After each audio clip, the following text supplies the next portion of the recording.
Hey guys, welcome to the CO visit. Colin here, and always accompanied by my trusty coffee. Well, thank you for clicking on this interesting, a little bit off topic episode of the CO visit because I'm going to talk about something else, a little bit more cultural thing that seems to be going on, and that happened to me the other day. And I just wanted to talk about this because I basically want to open this up to the forum of public opinion and some of you that might know a little bit more behind just what the hell is going on here and where this came from, this little confrontation that I had online. Well, it wasn't really a confrontation because I wasn't fighting with this person or intending any type of offense or anything like that, but wow, there's some people that are intense with this stuff, and I've never been really subjected to this before, so I don't know what to think of it. I don't know where this is coming from or how to interpret it or how to feel about it or anything like that. But I'm pretty confident about who I am and the way I was brought up and my viewpoints and just my view of other people and in general. So I'm not really worried about that. Okay, but basically I need to give you a background of how this started. So I was I was um I was watching some videos, just random videos this one day, a day or so ago on Facebook, okay? And as I do on Facebook and YouTube and and I was looking at these shorts, these reels or shorts or whatever they're called. They have a different name on every app. You know how that is. So these short videos, and there's a particular um, channel. There's a young man from I want to say Nigeria or some African country. Okay, and his name's Ephraim or Ephraim.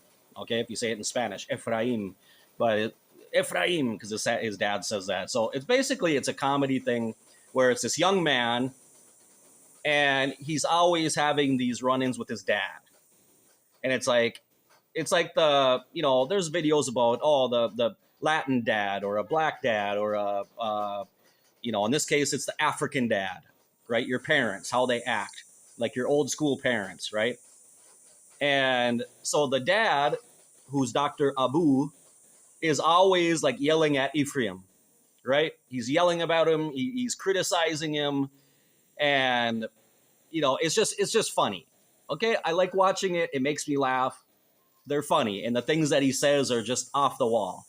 Okay, so I'm watching this video, and then I made a comment about it, like laughing, right? About one of the things that Ephraim's dad said to him about his hair. And so this lady comes on, okay, by the name of Shelinda or Shelinda, I don't know how you pronounce it, but Shelinda White. And that last name's, I mean, come on. It's funny, okay? It's ironic. But anyway, Shelinda, if you're out there, if you happen to be on YouTube and you come across this because, it's my YouTube account, it's my name, so it's me. Here I am, okay? I'm going to talk about you, Shelinda, because whoa, girl, you need to chill. You need to chill. Okay? So I'm going to read you, and I can't even believe I'm going to read this, guys. I can't even believe I'm going to read this. But this is basically the conversation that we had. Okay? So first of all, I made my comment, and then Shelinda responds. She responded to my comment. So here's Shelinda. And I don't know if Shelinda is from an African country, if she's where she's from, but she's of color. I could see in the picture, okay? So it says, can't believe an ancestor of the body snatchers is responding. And of course, the saliva, I don't know if it's a word or if it's saliva or salava. She spelled it salava. In the African tongue has departed, and the fingers lost its feelings when your colonizers' children speak. And I'm reading that, and so I answered back. Here's my response. What are you tripping about? I've been watching Ephraim's videos for a long time. I enjoy them and they make me laugh. So I'm white. I can't watch his videos. Calm yourself all the way down with all the body snatcher nonsense. And Shilinda answers back. You're still blind by ancestral lies, and I wouldn't expect you to have guilt. The creator, Yah, said y'all wouldn't, and that's why he's going to give y'all double for what your people have done. Gentile. Of course, now you point the finger at the African who posted this. I would never let you turn me against my ancestral family. I'm not, lady. I'm just laughing at a video. Nobody's turning you against your family. I'm not fickle nor crass like my African family who does that. Y'all are still one people who came from the Caucasus Mountains and have moved through the earth, taking over land and colonizing people. I'm spiritually learned. So you're not talking to some Caucasian educated person only. Y'all come from Japheth and his DNA. And I answered back, well, my ancestors came from Germany and Yugoslavia and settled in the territories that became Minnesota. I have deep ties to Minnesota, not any Caucasus Mountains. None of my ancestors resided in slave states nor owned slaves. In fact, if you read about the Underground Railroad, German immigrant farmers took in runaway slaves, fed them, and protected them along their journey at their own danger, at their own risk. I'm really sorry if you expect me to live my life in guilt and shame, forever apologizing for things people of my skin tone did over 200 years ago. People I don't even know. But I'm not going to. I don't live my life with hate, racism, or prejudice towards anyone. And Shilinda answered back, don't try to gaslight me, and it's crazy how you have no education of history, or you sit in the back of that short yellow bus, you colonizers of body snatchers.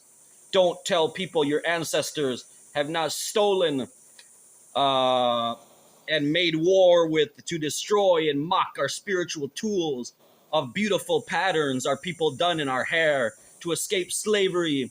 You are a crass to speak and laugh at such savage actions, then tell a people your ancestors took part to calm down, and our African people are crass to make jokes about it. And then she said, you are, because I think in my profile picture, I have a picture with Patty, and she thought she was talking to the woman. She says, you are a lady, I am a woman, you will respect me. And I answered her back, and I said, I'm the other one in the picture. I'm a man. Okay, and I haven't disrespected anybody.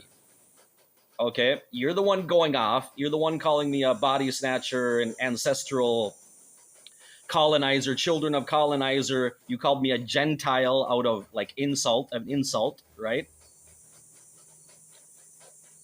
I mean, can someone tell me just, what in the actual fuck is going on? This is the kind of bullshit. This is the kind of stuff right here that to somebody like me, who I'm trying to grapple with my own things, my own life and experiences and my errors and all this stuff and my confusion and, and going back and forth between a believer and then being an agnostic and an atheist. Now I'm coming back. I'm trying to grasp my faith again. And then I read stuff like this and I have an experience like this, and it makes me regret, once again, wanting to embrace faith again. Because how is it possible that within, I don't even know what this person believes. I have no idea what this lady is coming from. If she's evidently she's talking about Yah, and then she talked about Joshua, which is Jesus. Okay, she called me a Gentile, so I'm assuming she's coming from some type of Christian religion. And it's like, how is it possible that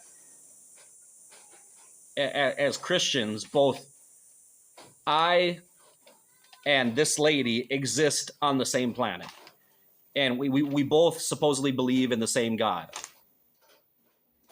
How is it possible we both exist? How can we have such contrasting, I mean, wickedly contrasting belief systems? How can you spew all of this hate and just I look at this more as pride, right?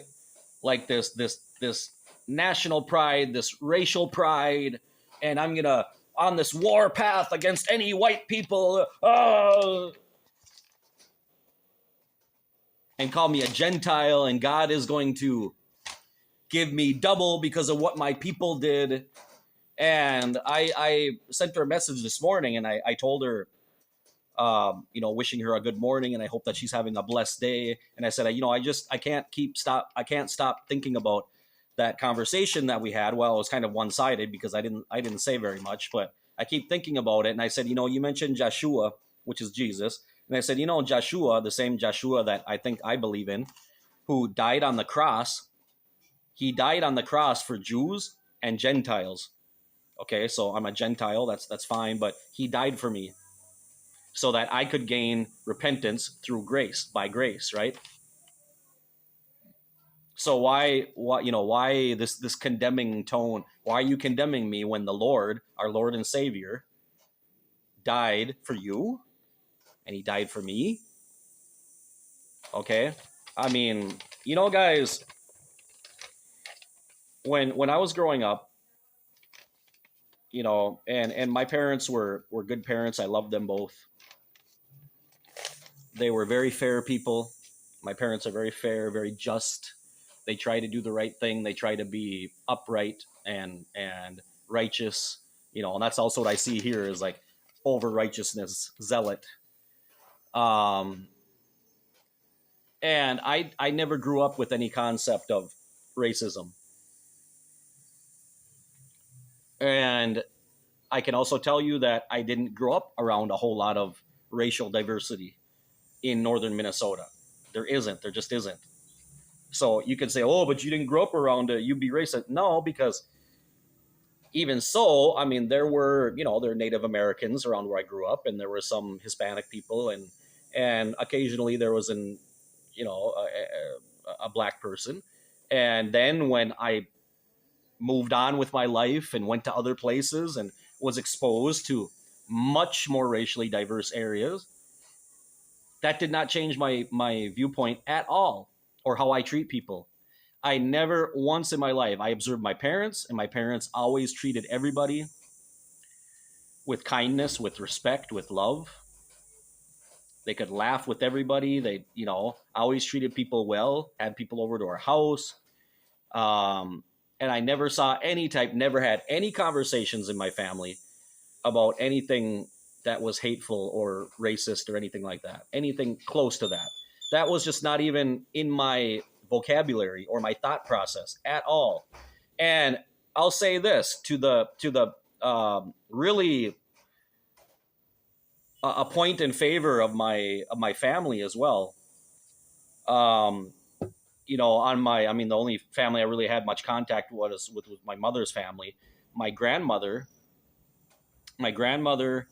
uh, her parents immigrated from Yugoslavia at the turn of the century, and she was and her brothers and sisters were the first ones, so they were first generation born in America, but their first language was still Yugoslavian or whatever form of it is. I mean, I only heard her speak it a few times in my life, and they also spoke German, which was interesting because I think they lived in a part that was close to Germany, and she was old school, and those people around there where I grew up in Minnesota towards the Iron Range, the Slovenian peoples, the Finlanders, the Norwegian, they hated each other. They hated other white people, much less anything else. I mean, they were, hateful, discriminatory. You didn't have to be either a different color, just a different, like, if your last name wasn't, a Finlander last name or something like that, you were an outsider and you were treated bad, much less, if you were black or Hispanic or anything else. But interestingly, I never in my life heard a racist comment or anything like that from my grandmother or anybody else in my family. Whether they have those views or not, but they never spoke like that in front of us at any rate. I never heard that. So, also, when I was growing up, we had a very diverse, I mean, we watched TV programs, that were for intended to black audiences, back in the 80s and 90s. You guys all know what they are. I mean, we watched, and I'm not saying at all, this doesn't make me part of that culture or race or any of that, but we grew up watching these things.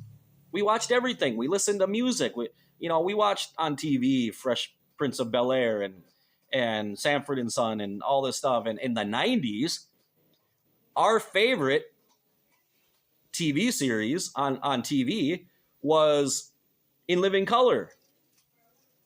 That was my favorite show. I never watched SNL. I never watched anything else. Our big show that we waited for was In Living Color. And we listened to black artists with music, blues and jazz and hip hop and rap and all of that stuff. Along with, I listened to country and rock and metal and everything. If there was something that I like and it spoke to me and it spoke to my soul and it made me move, I liked it. So when I see something like this, Porsche Linda, you bought it. You bought it. All this BS that really started strong, this kind of stuff. I mean, not that this hasn't always been around, but people really started getting into this narrative when COVID came around, when everyone was isolated and locked down. And then after that, we're in a different world now, guys. And people, I'm sorry, this lady right here, I feel sorry for her. I really do. Because I don't live with that baggage in my life. And I'm not going to. But she bought into it. She bought into the narrative. She bought into that rhetoric. The division and the hate and these people, these powers that be, and these groups supposedly, that are fighting for human rights, but all they're doing is keeping us divided and hating each other. And I'm sick of this bullshit. I'm sick of it. I really am. Because that's not me. It's not me. Okay? And I don't want to live my life this way, and I don't want other people as well living their lives like this, because it takes away your peace. It robs you of your peace. I want us all, guys, to embrace each other and to embrace our differences and embrace our cultures and our hairstyles and our music and all this stuff, because there's beautiful music and art and movies and politics and science and all this stuff in all colors of people. I don't have any prejudices against that, about anything. Okay? When I look at women, for example, and there's beautiful women in every culture, in every color, and they're wonderful, and I've had sentimental, romantic relationships with women of color, and you know what? In fact, in my life, I've never had a sentimental, romantic relationship with a white girl, ever. I've had those relationships, sentimental, intimate relationships with Latinos, Latinas, and people of African descent as well. And everything is beautiful. Why do we have to live with this? Why do we have to live with hate? Why do we have to live with this self-righteousness? And using religion to condemn other people. Just stop. Stop, people, please. Stop. Stop it. It's sad. And don't let that continue to. I'm all for people embracing history, embrace your culture, embrace your people, know your history, and you are the ones that have to make sure that things change for your culture and your people. Okay? Make sure you do things differently as well. But don't live with this mentality your entire life, just like you expect a whole race of people to live their whole life with guilt. You can't live your whole life victimizing yourself. There's no strength in being a victim. You have to stand up. Stand up and do something about it. Well,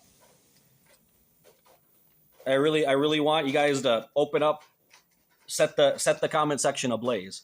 Give your thoughts on this.